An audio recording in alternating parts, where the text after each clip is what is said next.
It can happen here, and it will. Welcome to the Pleasure Den of the Absurd. I'm Kyle, and I'm here to tell you to never be afraid. Step into the Pleasure Den of the Absurd.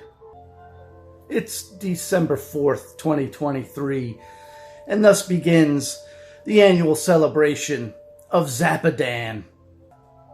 Zappadan runs every year from December 4th until December 21st.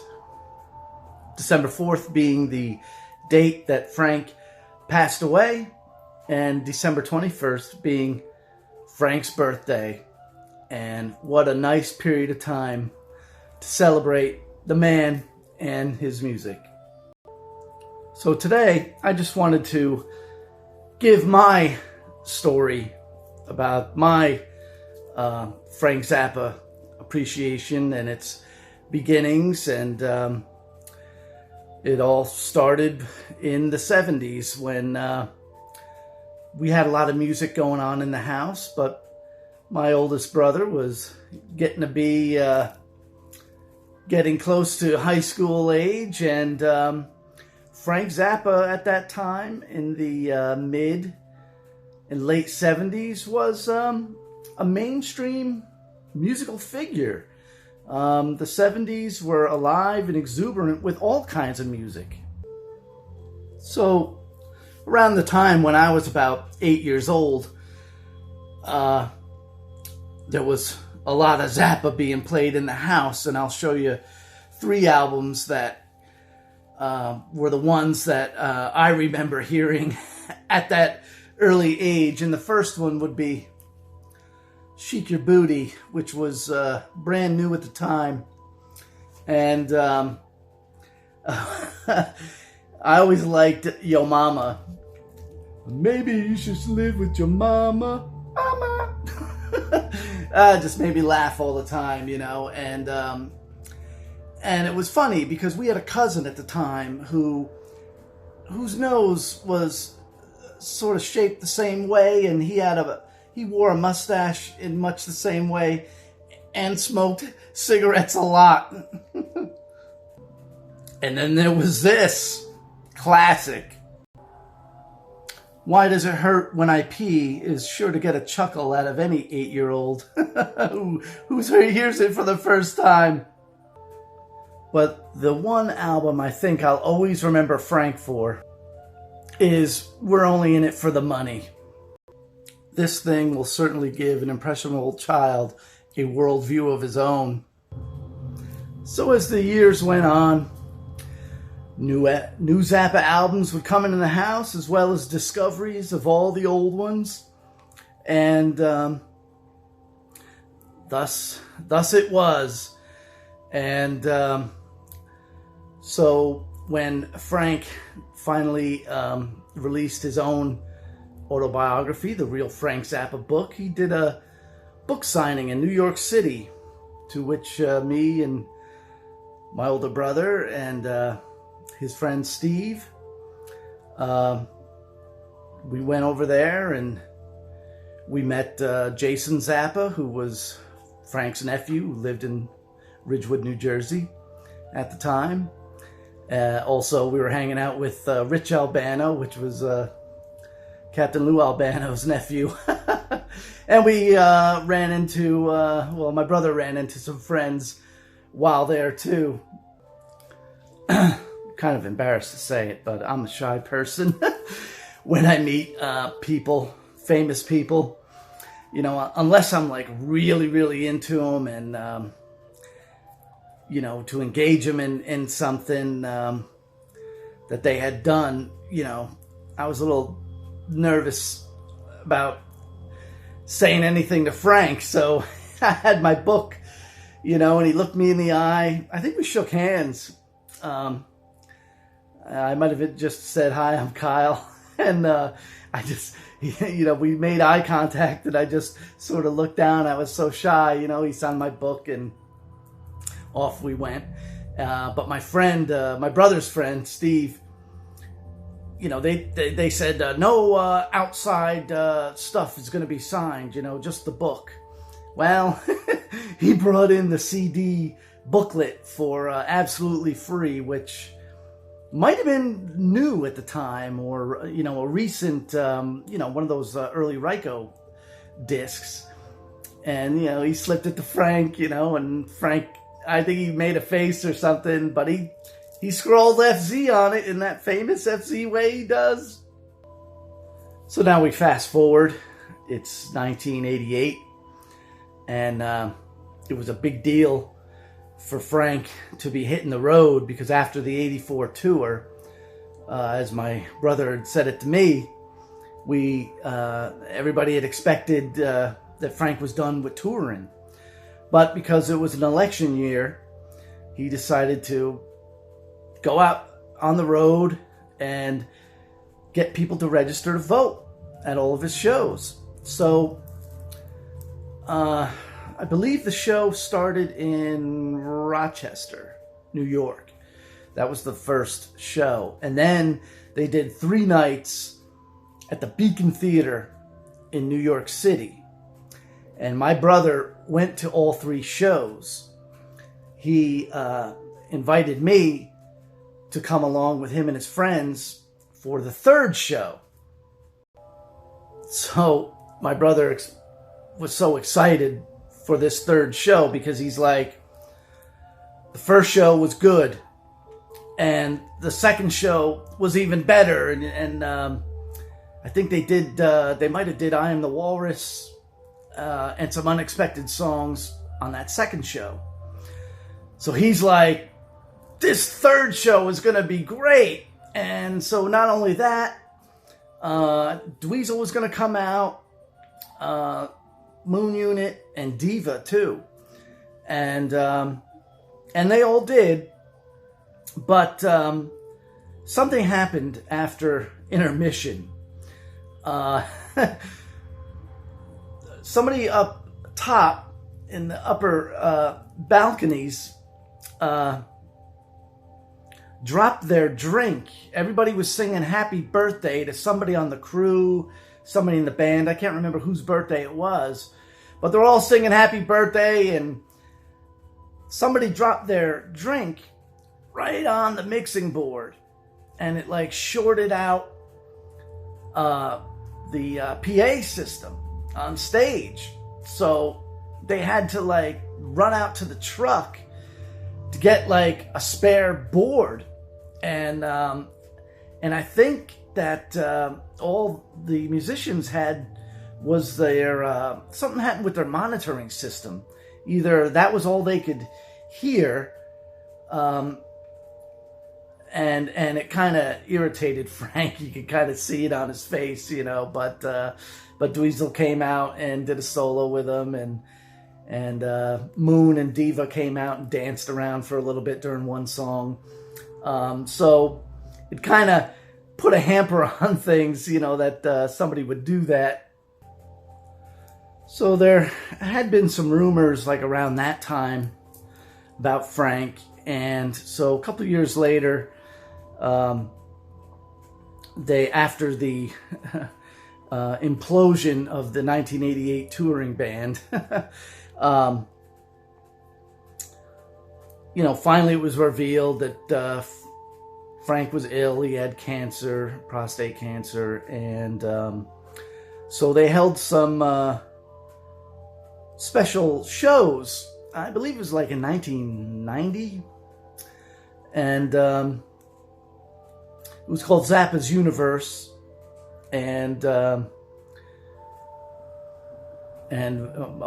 went with my brother and his friend, and we saw Zappa's Universe, and among one of the acts playing Frank's music was the Persuasions, the a cappella group. And so we had to park, in New York City, parking is tough. So we parked a couple of blocks away. And so we're like, I'm up on the 5th level of this parking garage. And, the show was over. And, and at that time too, even Frank was kind of openly talking about maybe running for president, And I don't know if he had said it at that time, but it was something that was chanted during the Zappa Universe show. And so we go up to the car, and, there's this just big, long, strand of cars waiting to get out, so we're in this caravan of a spiral of cars trying to get out of this parking garage, and lo and behold, just across the other side of the parking garage is one of the Persuasions. And people noticed him. They're like, hey, because we're just sitting there in our cars. And he came over to everybody. He's like, Frank Zappa for president. Frank Zappa for president, and everybody's like, yeah, and he's high-fiving everybody, and it was great. Like, what a coincidence, that he too had to park a couple blocks away in a parking garage, to do this event. And then after that, there was some other, it was kind of related to Zappa Universe. I can't quite remember, but it was like, kind of like a pseudo-electric orchestral night of Frank's music at Lincoln Center. So it was something that Mike Keneally and Scott Tunis was involved with. And so we go to Lincoln Center, and, it was the first time I had seen something like this in real life. We're going up there, and it's all fancy and everything, and here's a guy in a tuxedo and a woman in a fur coat, like an old Bugs Bunny cartoon or something, you know what I mean? And I had never seen anybody dressed like this in public, so here's all these fancy people, and we're like in down jackets and flannel shirts, and looking like we just got off a train, and so... So the show was cool and everything, and we're getting ready to leave, and the guy behind us is like this. His friends are trying to wake him up. He's like this, with a, with a stalagmite or stalactite, whichever one goes down, of drool from his mouth to his chest. I just thought that was funny. Here we are in this, uber culture establishment, and there's some jerk, who couldn't handle his booze or whatever, at a Zappa show in Lincoln Center. So it wasn't long after that that Frank had ultimately passed away 30 years ago today. And so at that time, I had just gotten a job for a new, it was Borders Books and Music. And we were getting ready for the store opening. So we were working overnight to stock all the shelves and everything. So so the whole staff of all the new hires, all the staff of this brand new store, we had lines of people going up and down the stairs because it was a 2-floor store, just hauling boxes, and people were assigned to put them up in place and everything. And so I got home. So this was a Saturday night, I do believe. I think Frank, the way I remember it, I think Frank passed on a Friday, but it wasn't announced until Sunday.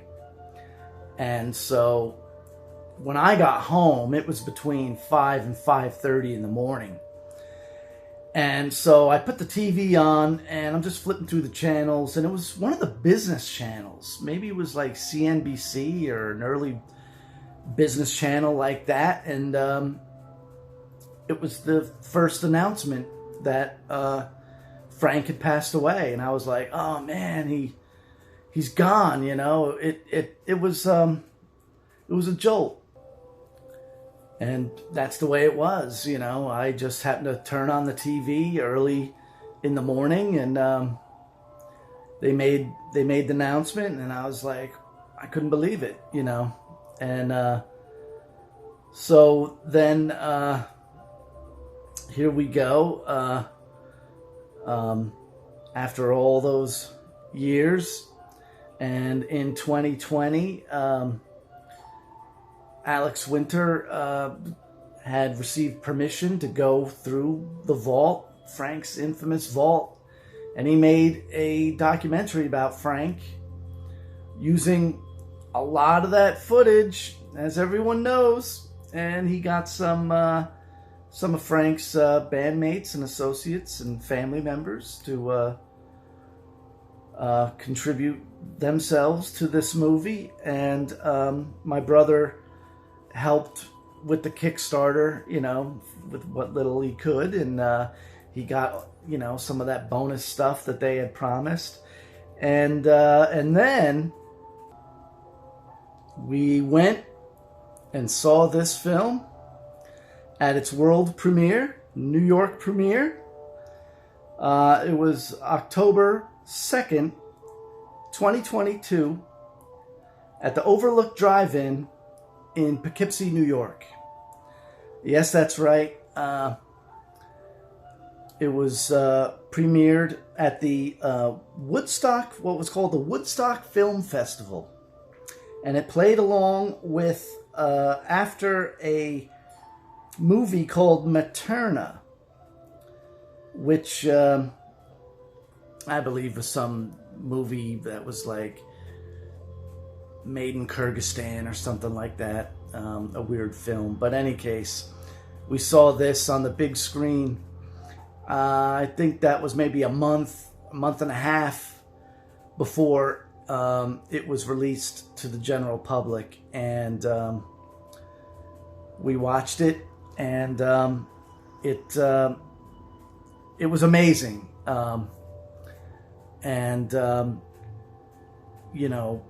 You couldn't, you can't walk away from this film and not say this guy was one of the most important figures of the 20th century. I mean, not just with music. I mean, we need guys like this now, you know what I mean? And people can have all sorts of opinions about him and this and that, and his habits and his behaviors, but we need guys like him in this current day and age. Not only for like entertainment, but just to keep our minds open and be creative. So that's my stories about Zappa, and it's why I'm celebrating this Zappadan season of 2023. Frank's been gone 30 years now, and boy, does it show. Like I say, even for me, hearing his music, hearing this album, using it as a sort of guide through the years and observing things and reading about things and experiencing things, it helped give me my worldview and my openness to hear other composers, and Frank opened my mind up as much as John Cage,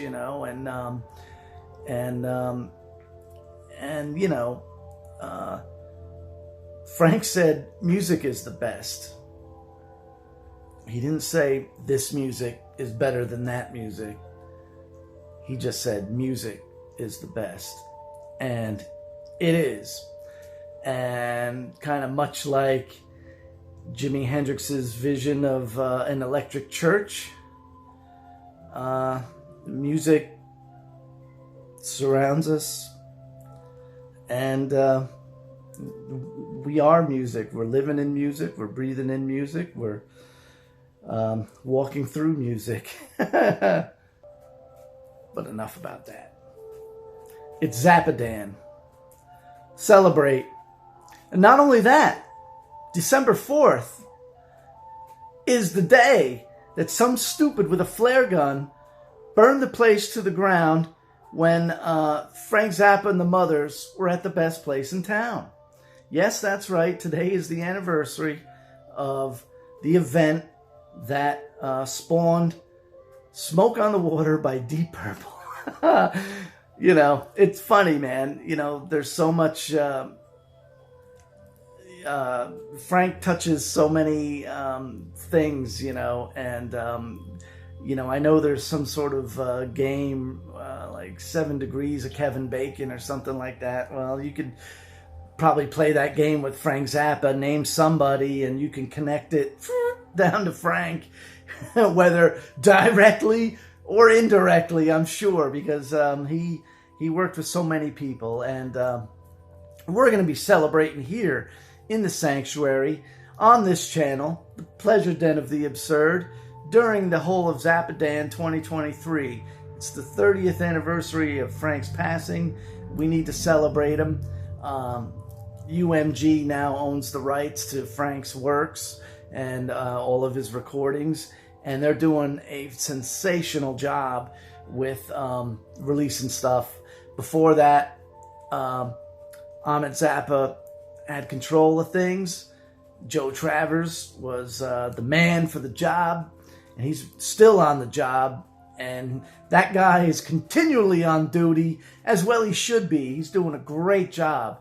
And if you don't want to believe me, well, go listen to all these brand new box sets for yourself and tell me what you think.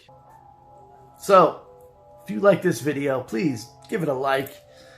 If you like what we do, just set the camera down, hold stuff up and talk about it.